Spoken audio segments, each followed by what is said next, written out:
आदाब नाजरीन, मैं हूं खुर्शीद रब्बानी। ग्राउंड जीरो में आप सभी का इस्तकबाल है। गाय और बीफ के मुद्दे पर मुल्क की सियासत अक्सर गरमाई रहती है। इस मुद्दे पर इंसान की जान तक ले ली जाती है।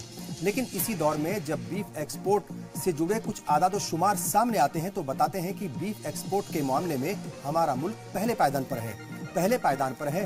तो यह देखना भी जरूरी हो जाता है कि हुकूमतें अगर बैरूनी ममालिक के साथ होने वाले मीट कारोबार पर मेहरबान हैं तो फिर मुल्क के अंदर गोश्त का कारोबार करने वालों के साथ उसका रवैया कैसा है।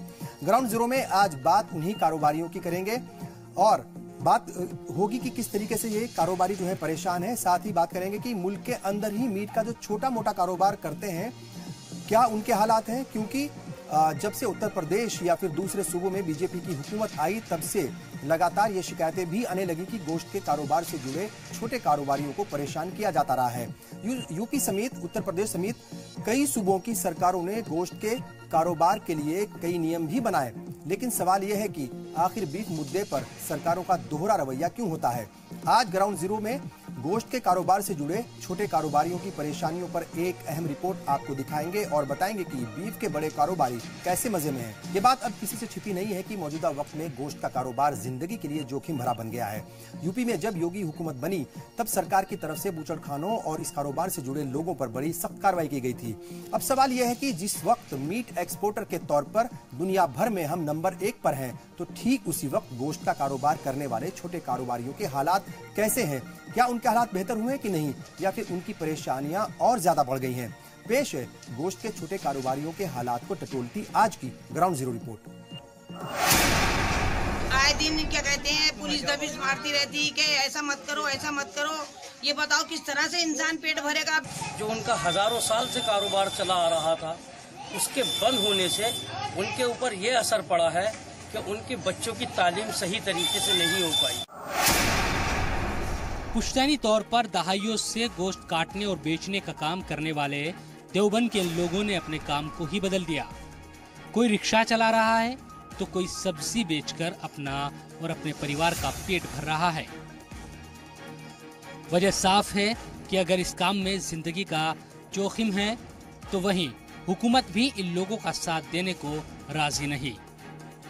उत्तर प्रदेश समेत कई सूबों में बीजेपी की हुकूमत बनने के बाद से ही गोश्त के छोटे ताजिरों की दिक्कतें भी खूब बढ़ी, क्योंकि न सिर्फ बीजेपी ने इख्तिदार में आते ही बूचड़ खानों को बंद करने का फरमान सुना दिया, बल्कि गोश्त के छोटे छोटे ताजिरों की दुकानें भी बंद हो गई।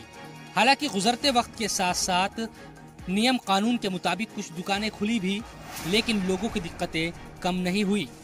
पूरे हिंदुस्तान में 10 से 12 फैक्ट्रियां हैं जो प्रॉपर तरीके से जो चल रही हैं। वो भी सारे लोग मिलके जो थोड़ा करके अपने सारे लोग मिलके उन फैक्ट्रियों को चला रहे हैं, वरना वो भी फैक्ट्रियां बंद हो जाएं। कारोबार लोगों के बिल्कुल बंद है, कोई फैक्ट्रियां नहीं चल रही हैं। अब ऑस्ट्रेलिया ब्राजील बहुत बड़ा काम करने वाली कंपनी है, वो कंट्री हैं, वो इन कंपनियों से माल ले रही है। बात का हुकूमत हिंद से भी और सूबाई हुकूमत से भी ये कोशिश करते हैं, ये गुजारिश करते हैं कि जिस तरीके से इनका कारोबार चला आ रहा था उसी तरीके से इनका कारोबार होना चाहिए। जब योगी सरकार ने यूपी में गैर कानूनी तरीके से चलने वाले बूचड़खानों और दुकानों को बंद कर दिया, तब इलाहाबाद हाई कोर्ट ने सरकार को फटकार लगाते हुए कहा था कि मॉडर्न बूचड़खाने बनाना और उन्हें चलाना सूबाई हुकूमत की जिम्मेदारी है। अदालत ने सरकार से साफ कहा कि आप लोगों को गोश्त खाने से नहीं रोक सकते। हालांकि सरकार की तरफ से कुछ काम भी हुआ, लेकिन हालात बेहतर नजर नहीं आए। ऐसे में आज भी हजारों गोश्त के छोटे ताजिर अपनी रोजी रोटी के लिए जद्दोजहद करते नजर आते हैं। उन लोगों से उनको एक मशवरा भी देना चाहता हूँ कि ये दोहरी शक्लें जो हैं, डबल स्टैंडर्ड्स जो हैं उनके, विदेश में नंबर 1 और देश में उसके नाम पर हत्या, ये थोड़ी सी ठीक नहीं लगती। तो मुझे लगता है जिस चीज़ के लिए हमें पूरी दुनिया में जाना जा रहा है, कहा जा रहा है कि नंबर 1 पे है, उसके नाम पर देश में कत्ल नहीं होने चाहिए और देश में सद्भाव बने।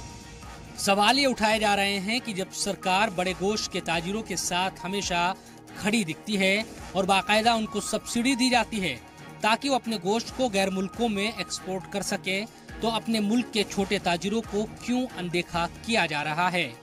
लोग सवाल करते हैं कि एक तरफ तो भारत बीफ को एक्सपोर्ट करने में दुनिया का नंबर 1 मुल्क है, वहीं दूसरी जानिब यहाँ गोश्त के छोटे ताजिर आज भी रोजी रोटी की जद्दोजहद करते नजर आते हैं। कोई गोश्त खाता है या सब्जी, यकीनन ये उसका जाती मसला है। इसी तरह कोई गोश्त का कारोबार करता है या फिर किसी और सामान का, ये हक भी उसे मिलना चाहिए। लेकिन मौजूदा दौर में नजर आता है कि हुकूमत बड़े कारोबारियों को राहत देती तो दिखती है, लेकिन छोटे कारोबारी अपना कारोबार तक सही ढंग से नहीं कर पाते। ब्यूरो रिपोर्ट, जी मीडिया। जाहिर तौर पर यह रिपोर्ट बताने के लिए काफी है कि हालात बद से बदतर हो रहे हैं और लोगों के पास अपना पुश्तैनी काम छोड़ने के अलावा और कोई चारा नहीं बचा। लेकिन अब एक दूसरी तस्वीर को देखना भी बेहद जरूरी है। यह तस्वीर आपको दिखाएगी कि सरकार गोश्त के पैसे से जुड़े छोटे कारोबारियों को तो भले ही राहत देने के मूड में ना हो, लेकिन मीट एक्सपोर्ट करने वाले बड़े कारोबारी आज भी मजे में हैं।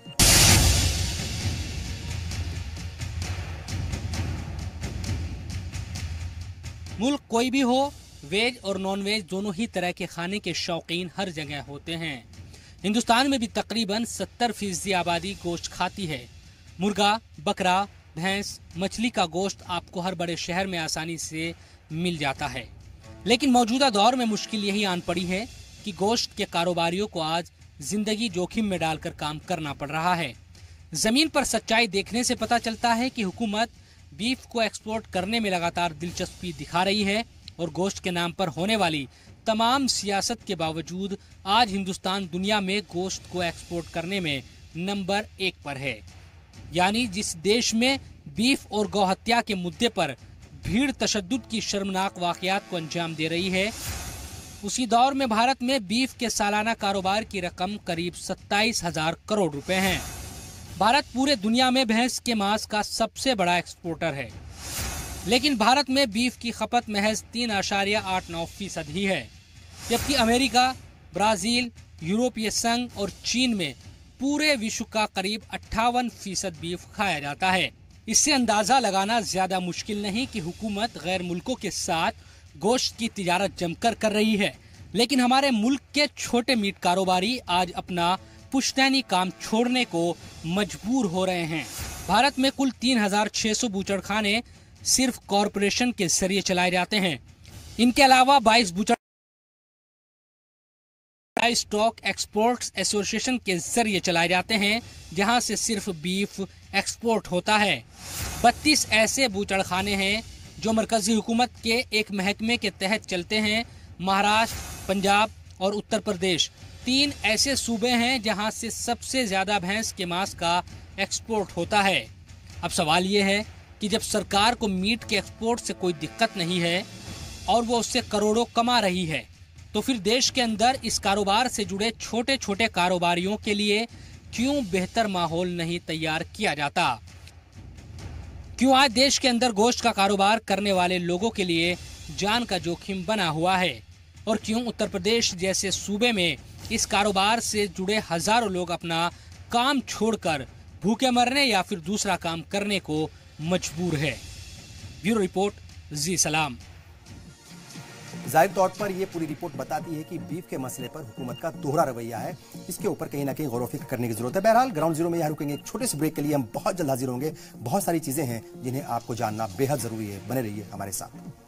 ब्रेक के बाद एक बार फिर आप सबका इस्तकबाल। ग्राउंड जीरो में आज हम बात कर रहे हैं गोश्त से जुड़े उन छोटे कारोबारियों की जिनका बरसों बरस से गोश्त का कारोबार रहा है। बाप दादा परदादा पूरा खानदान इसी काम से जुड़ा रहा, लेकिन मौजूदा वक्त में इन लोगों के पास इस काम को छोड़ने के अलावा अब कोई और रास्ता नहीं बचा। ये लोग अब सब्जी बेचकर या फिर ऐसा ही कोई दूसरा काम कर अपनी जिंदगी गुजर बसर करने को मजबूर हो रहे हैं। उसी की कोशिश में ये लगे हैं। जिन कामों को करने का इनके पास कोई तजुर्बा नहीं है, ऐसे भी काम इनको करने पड़ रहे हैं। दरअसल उत्तर प्रदेश में योगी आदित्यनाथ ने जैसे ही वजीर आला के तौर पर कुर्सी संभाली थी, तो उस वक्त उन्होंने ऐलान कर दिया था कि वो गैर कानूनी तरीके से चलने वाले बूचड़खानों या फिर गोश्त की दुकानों को बंद कर देंगे। हुआ भी ठीक वैसे ही। उनके हलफ लेने के फौरन बाद ही गोश्त की ज्यादातर दुकानों को बंद कर दिया गया था। हुकूमत के इस कदम से नाराज होकर गोश्त के कारोबारियों ने हड़ताल भी की थी, जिसके बाद हुकूमत ने ऐलान किया था कि वो लाइसेंस देगी और लाइसेंस लेने के लिए कुछ शराइत होंगी। इन शर्तों का जिक्र करते हुए उसमें कहा गया था जो दुधारू जानवर हैं, दूध देने वाले जो जानवर हैं, उनकी जो है उनकी बिक्री नहीं होगी, उनके गोश्त की बिक्री बिल्कुल भी नहीं होगी। मीट की दुकानों में वेंटिलेशन के साथ साथ शीशा लगाना होगा, काला शीशा लगाना होगा, ये एक शर्त थी। और इसके अलावा दीवारें आसानी से धोई जा सके, इसके लिए दुकानों को जमीन से 5 फीट ऊपर जो है वो उसके ऊपर कंक्रीट लगवानी होगी और टाइल्स लगवानी होगी, ताकि जो मीट की वजह से जो खून आता है उसको आसानी से धोया जा सके। दुकान की जो छत है उसको भी कहीं ना कहीं पुताई हर 6 महीने में उसकी पुताई करानी होगी, वहां फ्रिज रखना होगा, गीजर लगाना होगा और ये तमाम इंतजाम करने होंगे। मीट काटने के लिए स्टील के औजार होंगे, रखने होंगे और मक्खी और मच्छरों को जो है वो दूर रखना होगा या उसकी रोकथाम के लिए कदम उठाने पड़ेंगे। मीट की दुकानों को के जो कारीगर होंगे उनका हेल्थ सर्टिफिकेट कराना जरूरी होगा और पैरों पर चलने वाली डस्टबिन जो है उसको रखना होगा। कूड़े को फौरन उठाने वाली मशीनें भी लगानी होंगी या उसका इंतजाम करना होगा और स्लॉटर हाउस से खरीदे हुए मांस को भी उसका पूरा रिकॉर्ड वहां पर रखना होगा। इसके साथ ही दुकानों पर मवेशियों को काटने पर भी पूरी तरीके से पाबंदी रखनी होगी। इसके अलावा गोश्त की मेडिकल जांच कराने और लाइसेंस लेने के लिए मकामी सीईओ, नगर निगम, नगर पालिका और नगर पंचायतों से एनओसी लेना भी जरूरी होगा, तभी जाकर या इन शर्तों को पूरा करने के बाद ही लाइसेंस जारी किया जाएगा। इस तरह की कुछ शर्तें रखी गई थी। और एक छोटा कारोबारी जो रोजाना 400 या 500 रुपए कमाता हो या अपना 400-500 रुपए कमाकर अपने खानदान का पेट भरता हो, भला वो इन शर्तों को कैसा पूरा कर पाएगा? आप सब समझ सकते हैं, इसका अंदाजा लगाना ज्यादा मुश्किल नहीं है। हालांकि पिछले 1 बरस में कई लोगों ने तमाम शर्तों को पूरा करके लाइसेंस लिए भी, लेकिन उनकी मुश्किलें भी इससे नहीं थमी या कम नहीं हुई।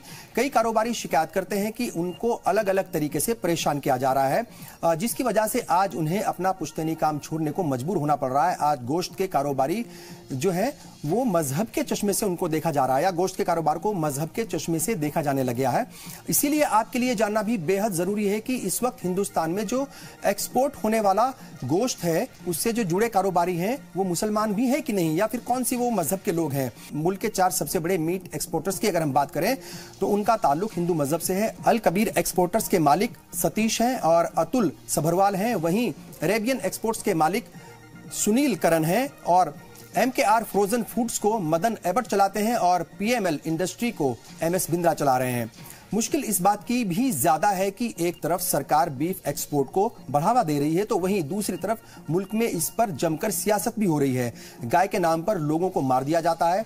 हालात ये बन गए हैं कि आज भैंस और बकरे के गोश्त के का काम करने वाले लोगों के अंदर भी खौफ है या खौफ का माहौल है, क्योंकि भीड़ की जो शक्ल में आने वाले गुंडे हैं वो उनका मकसद इंसानों को मारना होता है। वो नहीं देखते कि गोश्त जो है वो भैंस का था, बकरे का था या फिर गाय का। यही नहीं, इस मामले में सरकारों की भी दोहरी पॉलिसी नजर आती है, क्योंकि गाय को ना तो नेशनल एनिमल करार दिया जा रहा है और ना ही ये बात बताई जा रही है कि अगर जनूबी हिंदुस्तान में गाय को लेकर सख्त कार्रवाई होती है तो फिर उसके इख्तिदार वाले सूबों गोवा और मणिपुर में क्यों ये ऐसे कदम नहीं उठाए जाते या फिर क्यों वहां पर सख्त कार्रवाई नहीं होती। अगर उत्तर भारत में गाय के गोश्त पर पाबंदी है तो फिर नॉर्थ ईस्ट में ये पाबंदी क्यों नहीं है? ये बड़े सवाल हैं जिनका जवाब ढूंढना बहुत जरूरी है। भले ही मरकजी हुकूमत की पॉलिसी मीट को लेकर मुल्क में सख्त रही हो, लेकिन मोदी हुकूमत ने मीट के प्रोडक्शन को बढ़ावा देने के लिए और नए बूचड़खानों को बनाने के लिए 15 करोड़ रुपए की सब्सिडी भी दी थी। 2 साल पहले सब्सिडी दी गई थी और इसी वजह से 2014-15 के दौरान भारत ने 24 लाख टन मीट का एक्सपोर्ट किया था, जो कि दुनिया के एक्सपोर्ट किए जाने वाले मीट का तकरीबन 58% था, उससे थोड़ा ज्यादा था। जाहिर है अगर इस पूरी रिपोर्ट को सच मान लें तो दुनिया में आधा मीट तो हमारा मुल्क ही एक्सपोर्ट कर रहा है, लेकिन घरेलू मोर्चे पर सत्ता पर काबिज पार्टी गोश्त के कारोबार पर सियासत करती रही है। इस मामले में हुकूमत को ध्यान देना चाहिए। उसकी कोशिश होनी चाहिए कि जो गाय को काटे उसके खिलाफ सख्त से सख्त कार्रवाई हो, लेकिन भैंस, बकरे या फिर मुर्गे जैसी जानवरों के गोश्त के जो छोटे कारोबारी हैं उनके लिए जो नियम कायदे कानून है उनको थोड़ा सा आसान बनाए, उसमें थोड़ी ढील दी जाए, क्योंकि बुचड़खानों से अगर बैरूनी ममालिक में इतनी बड़ी तादाद में कारोबार हो रहा है तो फिर हमारे मुल्क के छोटे कारोबारियों को अपने देश में ही जो अपने मुल्क में ही मीट बेचते हैं तो उनकी हालत इतनी कमजोर क्यों है? इसके ऊपर कहीं ना कहीं गौर फिक्र करने की जरूरत है। यकीनन हजारों लोग आज भी बेहद मुश्किल से अपने गुजर बसर कर रहे हैं। ऐसे में मीट के कारोबार को लेकर एक ही पॉलिसी होनी चाहिए। अगर बड़े कारोबारी इससे फायदा उठा सकते हैं तो फिर मुल्क के अंदर गोश्त का छोटा कारोबारी बदहाल क्यों है? ये बड़ा सवाल है, इसके ऊपर कहीं ना कहीं गौर व फिक्र जरूर होना चाहिए। और इसी के साथ वक्त हो गया है आपसे विदा लेने का। आप अपना ख्याल रखें, हर तरह की अफवाहों से दूर रहे। आप फेसबुक, ट्विटर और यूट्यूब के जरिए अपने पैगामात हम तक भेज सकते हैं। एक जिम्मेदारी शहरी बनकर आप मॉब लिंचिंग जैसी घटनाओं को रोकने के लिए जरूर आगे आए। मुझे और पूरी दीजिए इजाजत। आदाब।